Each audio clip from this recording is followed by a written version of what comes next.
Let's take a look at resources. This area acts like a filing cabinet. You can store files and links here that you want to keep to use in any course that you take, now or in the future. You will also find your group resources here and anything else shared with you. To create them, click on Add Resources. You can also create collections to help organize your resources and easily copy and move them by clicking on the cogwheel. We also have Schoology apps. These apps help Schoology talk to other platforms across the internet. The Google Drive Resource app is the one you will use the most. This app connects your Google Drive with Schoology, allowing you to access anything stored in your drive. Because we utilize Google frequently for assignments, this one must be set up before you start your course.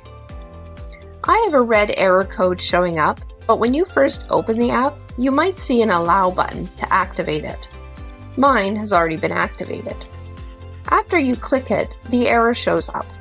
All this means is that we have to grant permission for Schoology to access your drive. To do this, we click Options and select Account Settings. Next, we click Sign in with Google.